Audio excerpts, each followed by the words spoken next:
사무엘하 19장 9절부터 15절 말씀 마음을 집중하시고 함께 읽어보십니다. 이스라엘 모든 지파 백성들이 변론하여 이르되 왕이 우리를 원수의 손에서 구원하여 내셨고 또 우리를 블레셋 사람들의 손에서 구원하셨으나 이제 압살롬을 피하여 그 땅에서 나가셨고 우리가 기름을 부어 우리를 다스리게 한 압살롬은 싸움에서 죽었거늘 이제 우리가 어찌하여 왕을 도로 모셔 올 일에 잠잠하고 있느냐 하니라. 다윗 왕이 사독과 아비아달 두 제사장에게 소식을 전하여 이르되 너희는 유다 장로들에게 말하여 이르기를 왕의 말씀이 온 이스라엘이 왕을 왕궁으로 도로 모셔오자 하는 말이 왕께 들렸거늘 너희는 어찌하여 왕을 궁으로 모시는 일에 나중이 됐느냐. 너희는 내 형제요 내 고륙이거늘 너희는 어찌하여 왕을 도로 모셔오는 일에 나중이 되리요 하셨다 하고 너희는 또 아마사에게 이르기를 너는 내 고륙이 아니냐. 내가 요압을 이어서 항상 내 앞에서 지휘관이 되지 아니하면 하나님이 내게 벌 위에 벌을 내리시기를 바라노라 하셨다 하라 하여 모든 유다 사람들의 마음을 하나같이 기울게 하며 그들이 왕께 전가를 보내어 이르되 당신께서는 모든 부하들과 더불어 돌아오소서 한지라. 왕이 돌아와 요단의 이름에 유다 족속이 왕을 맞아 요단을 건너가게 하려고 길갈로 오니라. 아멘. 어떤 큰 고난이나 또 충격적인 사건을 겪은 후에는 그 회복되는 과정이 참 어렵죠. 시간이 필요하고 또 그 후유증 부작용을 극복해야 되는 그런 힘든 과정이 있어요. 다윗도 그 인생에서 정말 큰 충격이었다면은 그 많은 고난 속에서도 지금 우리가 묵상하고 있는 이 부분에서 그 아들 압살롬이 아버지를 반역하고 또 아버지를 죽이고 왕이 되려고 했던 이 사건이야말로 얼마나 큰 충격이겠어요. 제가 예전에 아버지 학교 수강하는 과정에서 저희와 한 팀에 있던 어떤 그 아버지의 고백을 들었어요. 근데 이제 그 아버지와 아들이 그 청소년 그 연합수련회를 갔는데 그 목사님이 이제 메시지를 아주 얼마나 강력하게 전하는지 그 청소년들을 이제 회개시키는 가운데 이제 결단하는 시간에 너희 중에 아버지를 죽이고 싶었던 마음이 들었던 아이들을 지금 다 일어서라. 이제 회개를 시키려고 한 거예요. 근데 이 아버지가 자기 아들하고 갔는데 설마 우리 아들은 안 일어섰겠지. 그러면서도 이제 궁금해서 이렇게 멀찍이 좀 떨어져 있는데 살짝 눈을 뜨고 아들을 봤더니 아들이 서 있더라는 거예요. 그때 충격을 받았다는 거예요. 우리 아들이 나를 죽이고 싶은 마음이 들었었다고? 그러니까 그 충격을 받고 이제 그때 다시 이제 아버지 학교에서 다시 돌이키는 그런 과정이 있었어요. 근데 여러분, 우리가 자녀를 생각하는 것과 자녀가 부모를 생각하는 건 달라요. 내가 아무리 아이를 잘 키웠다 하더라도 아이 속에는 상처가 있기 마련이고요. 또 그게 심해지면은 때로는 죽이고 싶은 마음이 들 때도 있어요. 무서운 일이죠. 그런데 실상 이 압살롬은 아버지를 죽이려고 했던 것이죠. 그런데 이 전쟁이 이제 다 평정되고 불행하게도 이 압살롬은 죽었고, 그리고 피난을 떠나올 때는 급히 왔지만은 다시 예루살렘 성으로 돌아가는 길은 험난한 거예요. 갑자기 갈 수가 없고 이제 민심이 흉흉하잖아요. 압살롬을 따랐던 백성들이 있고 다윗을 따랐던 백성들이 있고 중간에 어정쩡한 사람들도 있고. 그럼 이 마음들을 어떻게 모아갈 것인가? 왕으로서는 백성의 마음을 묶어내는 것이 참 이게 큰 숙제잖아요. 이제 이러한 과정 속에서 이제 오늘 이 말씀이 이루어지는 겁니다. 9절, 이스라엘 모든 지파 백성들이 변론하여. 그런데 여기는 주로 압살롬을 추종했던 사람들의 지금 이야기입니다. 그들이 말하기를 왕이 우리를 원수의 손에서 구원하여 내셨고 또 우리를 블레셋 사람들의 손에서 구원하셨으나, 이 말은 다윗의 과거의 공적을 이제 다시 한번 강조하는 내용이에요.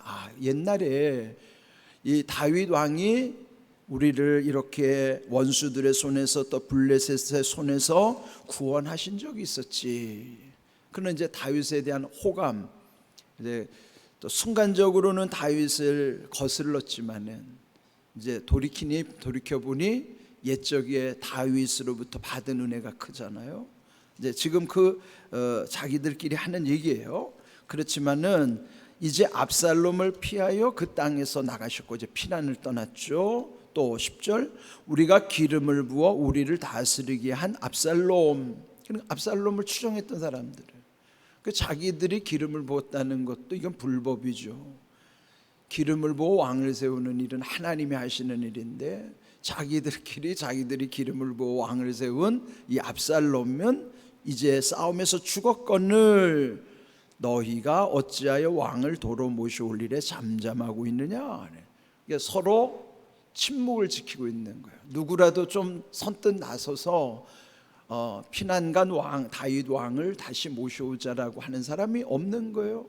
그래서 자기들끼리 이제 얘기를 하는 가운데 옛적에 다윗으로부터 받은 은혜, 그런데 압살롬은 죽었으니 이제라는 말은 만일 죽지 않았더라면 상황은 또 달랐을 거예요. 그러나 지금 이 상황에서는 다윗 왕을 모셔오는 일인데 왜 잠잠하고 있느냐?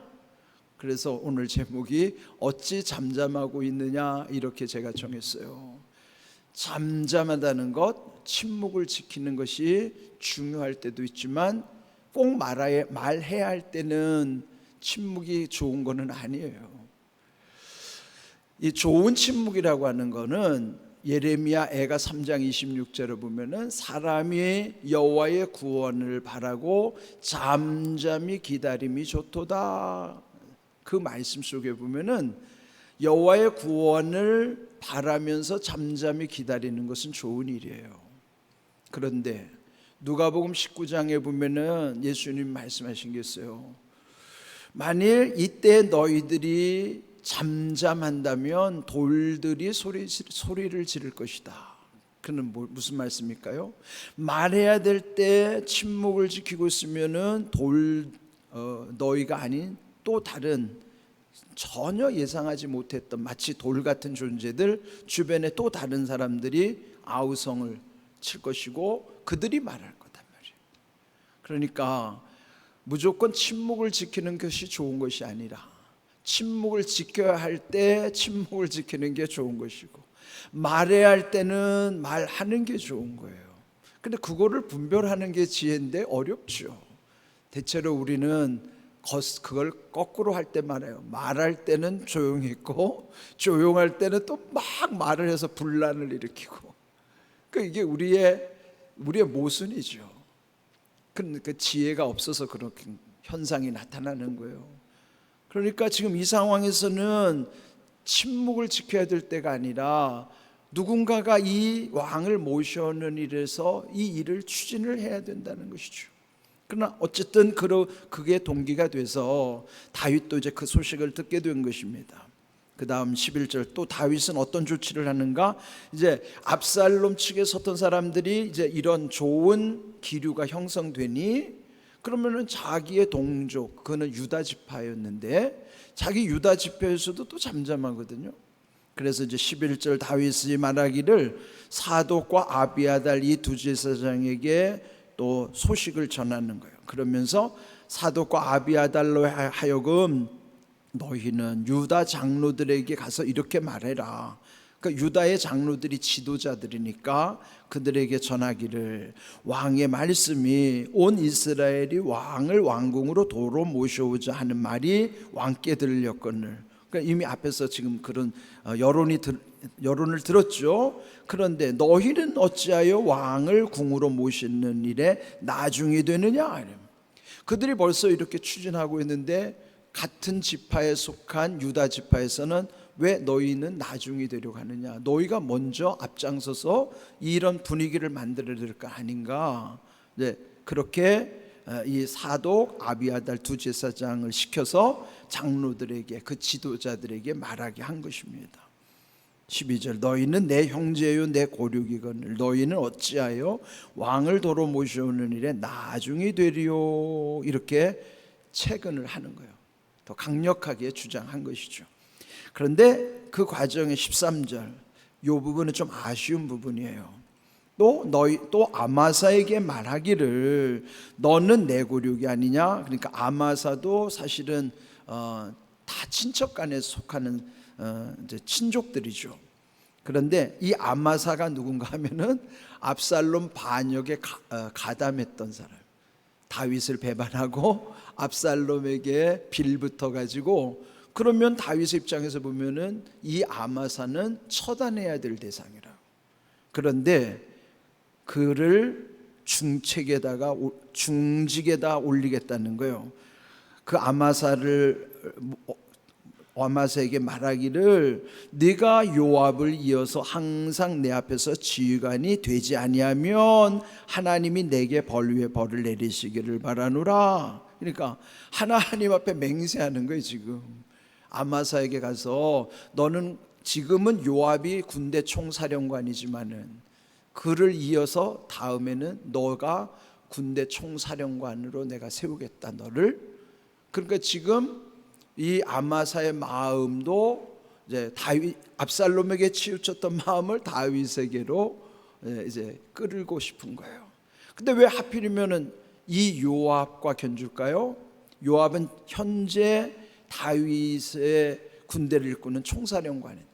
근데 이 요압도 아주 좀 믿을 수 없는 인물이죠. 요압은 이미 아들 압살롬을 죽인 인물이에요. 살려달라고 했는데도 전쟁에서 그냥 일방적으로 압살롬을 죽였으니 아버지 다윗의 입장에서는 그 마음이 좋을 리가 없죠. 요압에 대한 서운함이 있죠. 그런데 이제 이참에 요압을 갈아치우고 싶은 거예요. 요압 대신 아마사를 이제 그래도 압살롬 밑에 있었던 아마사를 군대 사령관으로 삼고 싶었던 것이죠. 그러면 요압의 입장에서는 이 소식을 들을 텐데 어떻겠어요? 입장을 한번 바꿔놓고 생각하세요. 나를 이제 나를 제거한다고 생각하면 요압이 또 가만히 있을 리 없죠. 그러면 이제 20장에 가면요, 결국 요압이 이 아마사를 또 찔러 죽입니다. 뭐예요? 앙심을 품는 거예요.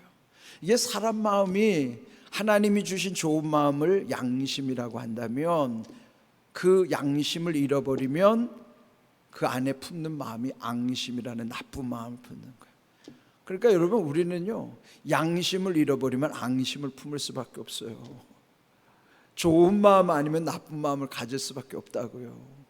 그러니까 요압만이 아니라 우리 인간의 문제가 그렇다니까요. 우리는 완전하지 않기 때문에 우리 마찬가지로 저도 그렇겠죠. 예? 누군가가 나에게 서운하게 하면은 내 안에 앙심이 생기지 않겠어요? 그래서 그걸 어떻게 풀어내느냐도 중요하죠. 그런데 하나님을 두려워하지 않는 사람들은 앙심을 품은 대로 또 그렇게 실행하게 된단 말이에요. 보복하게 되겠죠. 그런데 그래서 우리는 앙심을 품지 않기 위해서라도 우리에게 주신 좋은 마음, 양심을 따라 살아가야 되는 것이죠. 자, 이런 상황 속에서 또 이제 이런 압살롬을 추종했던 사람들의 마음도, 그 다음에 유다의 사람들의 마음도, 그런데 중간에 이 아마사를 처리하는 문제에 있어서 다윗은 좀 실수하는 거예요. 여기 모든 일을 하는 데 있어서는 공평하고 또 누가 봐도 수긍이 돼야 되는데, 그 아마사는 반역자임에도 불구하고 그를 이런 중책에다가 세운다 그러면은 그는 도저히 이해할 수가 없잖아요. 그래서 이게 이제 다윗이 어떻게 보면은 요압을 미워하는 마음을 이렇게 표현한 것이기도 하지만은 사실 지도자라면은 이렇게 하면 안 되는 거죠. 그러니까 다윗도 지금 온전한 게 아니에요. 여러분, 사람이 충격을 받으면요, 이게 판단도 흐려진다고요. 그러면 이제 이런 상황 속에서 그래도 전체적인 분위기는 왕을 모셔오자는 분위기로 회복이 된 것입니다. 14절, 모든 유다 사람들의 마음을 하나같이 기울게 하여, 이제 마음이 하나가 돼서 기울었어요. 여러분, 마음이 기운다고요. 마음은 양심에서 앙심으로 기울기도 하지만 또 앙심에서 양심으로도 기울 수도 있고, 그러니까 좋은 마음에서 안 좋은 마음으로도 기울을 수도 있지만 안 좋은 마음을 갖다가도 좋은 마음으로도 기울어지는 거예요. 여러분, 안 좋은 마음이 들 때가 있죠. 우리가 어떻게 항상 좋은 마음만 들겠어요? 안 좋은 마음이 들죠. 그런데 그 안 좋은 마음이 좋은 마음으로 기울어지려면 어떻게 할까요? 그러면은 하나님이 주시는 마음이 있어야 된다고요. 그게 뭐냐면 긍휼히 여기는 마음, 불쌍히 여기는 마음이 들어오면은 미워졌다가도 앙심을 품었다가도 다시 양심으로 돌아오고 좋은 마음으로 회복되는 거예요. 기울기가 이쪽으로 오는 거예요. 그게 하나님의 마음, 긍휼하심이 있을 때만이 가능하다고요. 그러나 지금 이 전체적으로 분위기가 좋아졌어요. 그래서 하나같이 기울어서 다윗에게로 기울어 그들이 왕께 전가를 보내어 이르되 당신께서는 모든 부하들과 더불어 돌아오소서. 모든 부하들, 피난 갔던 모든 부하들과 더불어 이제는 이제 전체적으로 다 여론도 좋아지고 해서 좀 편한 마음으로 돌아오게 된 것이죠. 그래서 15절, 왕이 돌아와 요단의 이름에, 요단강을 건너야 예루살렘으로 들어가는데 이제 요단을 건너기 전에 요단의 이름에 유다 족속의 왕을 맞아 요단을 건너가게 하려고 길갈에 오니라. 그 길갈이 이제 요단을 건너기 전이니까 거기서 이를 합류하게 되는 거예요. 이런 분위기 속에서 자, 오늘 우리가 생각해야 될 건 뭘까요? 마음이 하나같이 기울었다. 이건 좋은 현상이에요, 여기서는. 근데 반대로 나쁜 쪽으로 기울으면 그게 큰일 나는 거죠.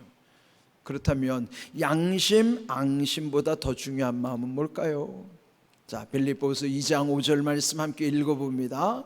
너희 안에 이 마음을 품으라. 곧 그리스도 예수의 마음이니. 그래서 예수의 마음을 일컬어서 예심이라고, 예심. 요즘 아이들 이름 지을 때도 보니까 여자의 이름은 예수님의 마음 해가지고 예심이라고 짓는 경우가 있더라고요. 그렇습니다. 예수님 마음, 예심이 중요한 거예요. 우리 마음은 품는 거예요. 품는다는 건 뭐예요? 마치 닭이 그 알을 품으면 품고 있다가 거기서 계란이, 병아리가 나오지만 여러분, 거기서 병아리만 나오는 거 아니에요. 거기 안에 무엇을 품고 있느냐에 따라 나오는 거예요.